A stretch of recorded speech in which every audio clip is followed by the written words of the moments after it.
I'm not opposed to William Ruto's presidency per se.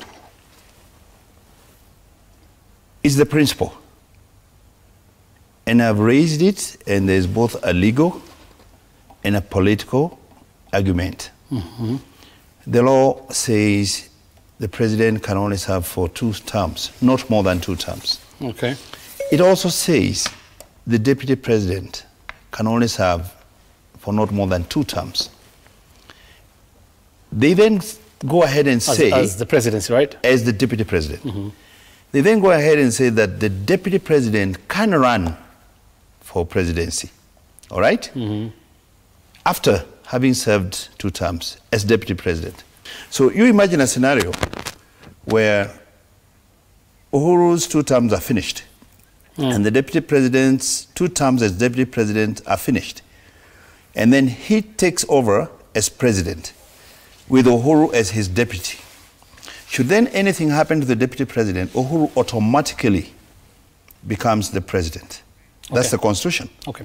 So would he not be serving 3 terms, correct? He would be serving more than 2 terms. Let's go slowly. Uhuru would now be serving as president for more than 2 terms, which is against the constitution.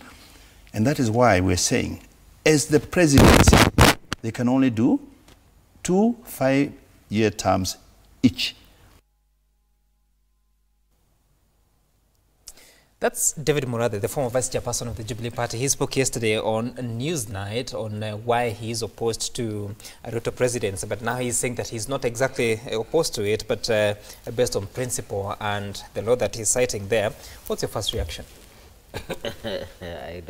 This is very interesting. I don't know why people have morbid fear against the deputy president, and I wouldn't want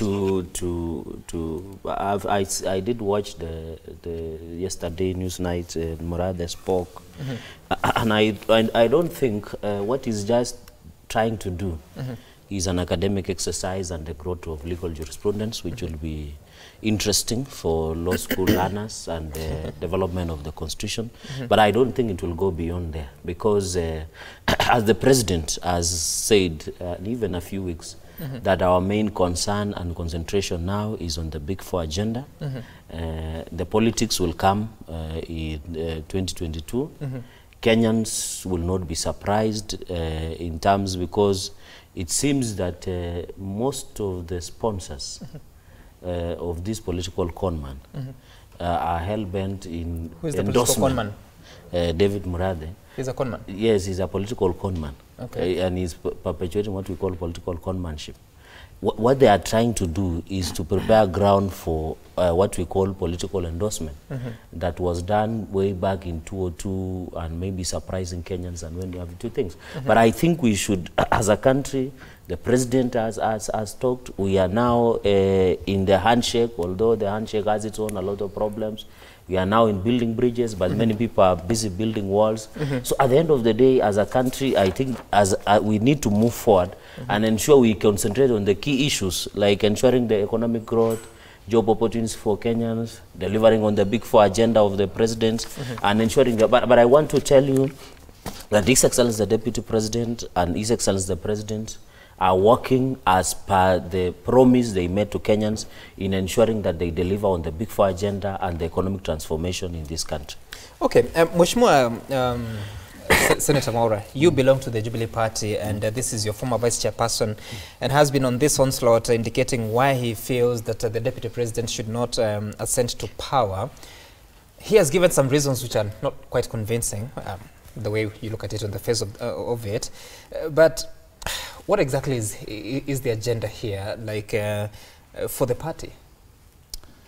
I think, David Murathe is no longer the vice chair of Jubilee.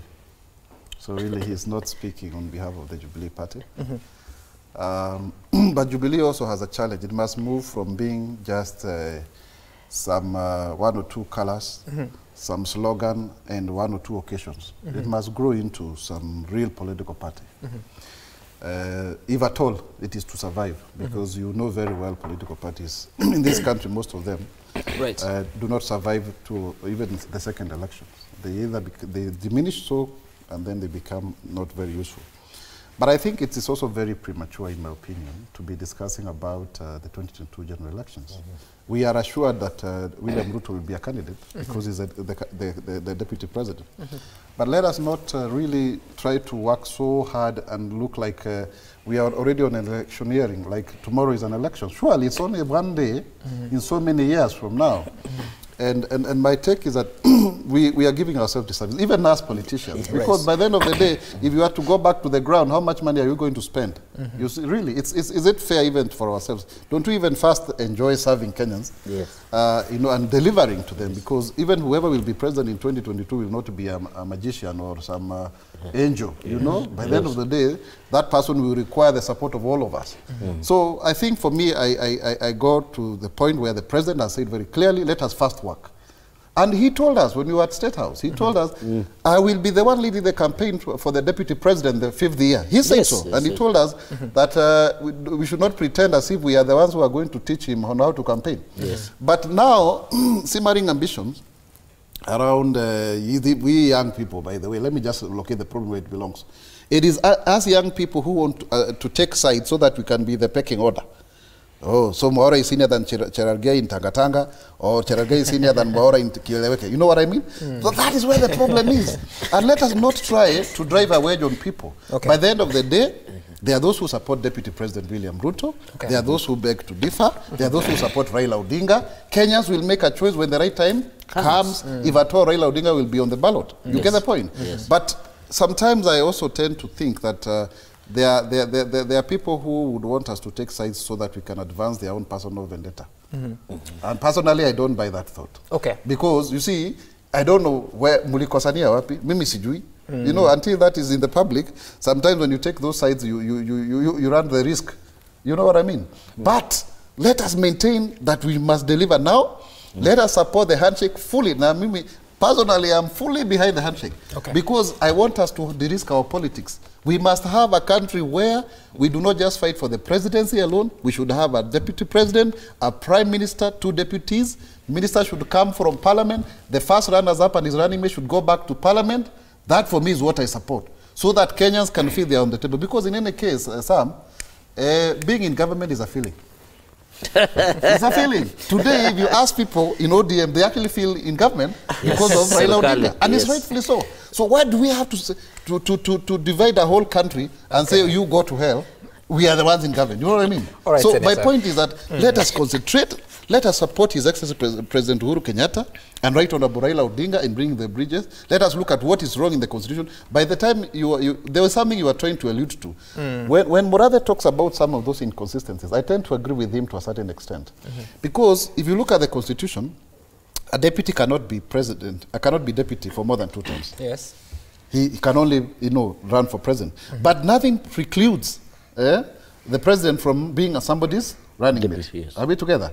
But then if that running mate becomes a former president, then the Constitution still goes ahead to say that then a deputy can then become president, then we're in a vicious cycle. By the way, if you look at the Constitution, it talks about the president cannot be a president more than 2 consecutive terms.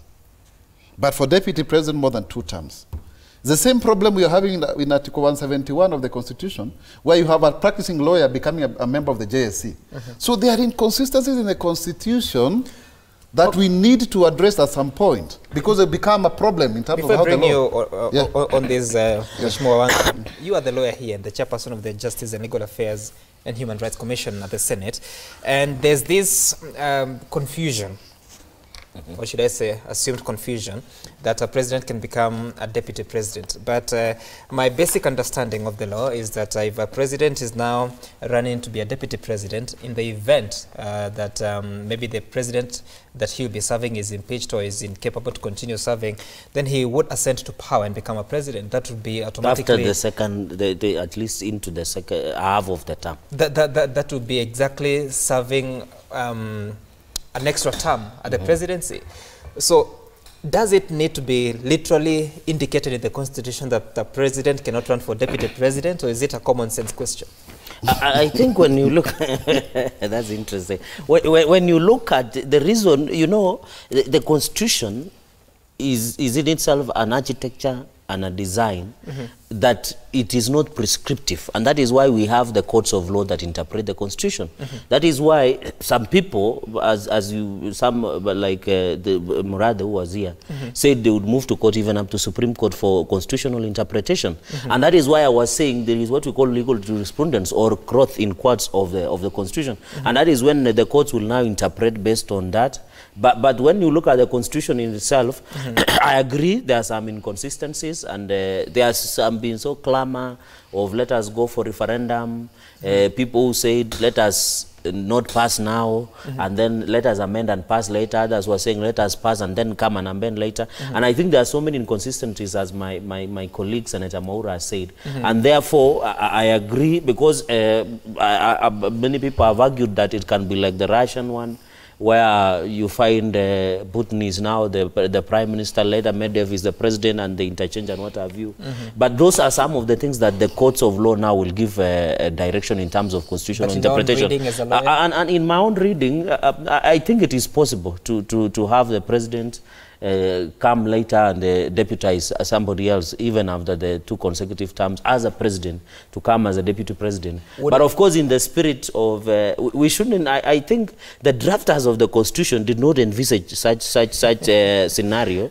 So we should live in the aspect that when you have served your 2 terms, because even I've seen governors in the proposal that they want even to scrap the term limits of being a governor. So there are so many clamor in terms of, you know, power is so sweet, and it is a feeling, as Senator Mwaura said.